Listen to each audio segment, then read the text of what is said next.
जय माँ लक्ष्मी।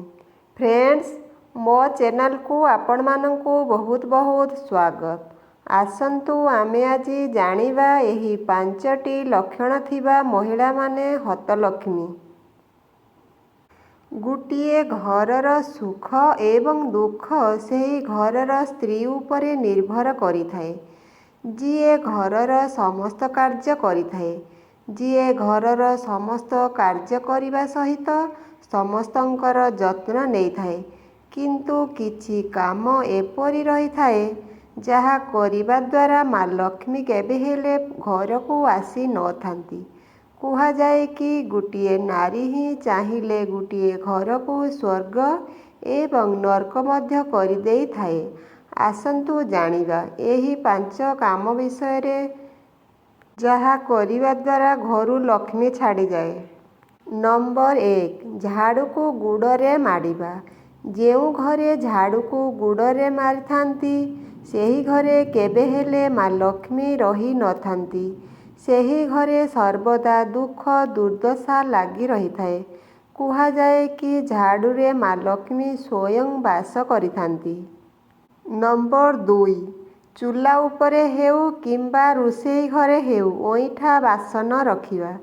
जदि आपण मानंक घरे स्त्री लोक मानंकर एपरि अभ्यास रहिथाए रातिरे ओइठा बासन को रखी सोई जांती, ताहेले आज ही सेही अभ्यास को दूरेई दियंतु। एपरि करिबा ही माँ लक्ष्मी रही नथांती एवं घर को दरिद्रता आसीथाए।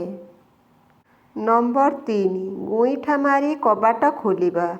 जेउ घरर महिला हुअन्तु बा अन्य सदस्य हुअन्तु गुईठा मारी कबाट खोलिथांती बा बंद करिथांती, सेही घर उपरे माँ लक्ष्मी क्रोध करिथांती।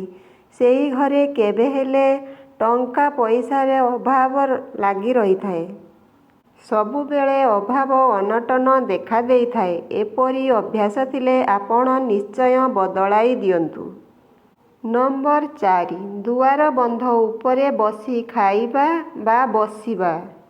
जदि कहा घरे महिला माने किंबा घरर अन्य केही सदस्य दुआर बंध उपरे बसी खाआंती किंबा बसंती सेही घरर बर्बाद हेबार कारण होइथाए। हिंदू धर्म अनुसारे एपरि करिबाकू अशुभ बोली माना जाए। तेबे दुआर बंध उपरे किंबा पाखरे बसी खाआंतु नाही कि दुआर बंध उपरे बसंतु नाही। नंबर 5, संध्या समयरे घर झाड़ू करिबा। आपण माने ध्यान देबे कि भूल रे मध्य संध्या समयरे झाड़ू देबे नाही। केवल पूजा करिबा समयरे ही झाड़ू देई पारिबे, अन्यथा अन्य समयरे झाड़ू देबे नाही।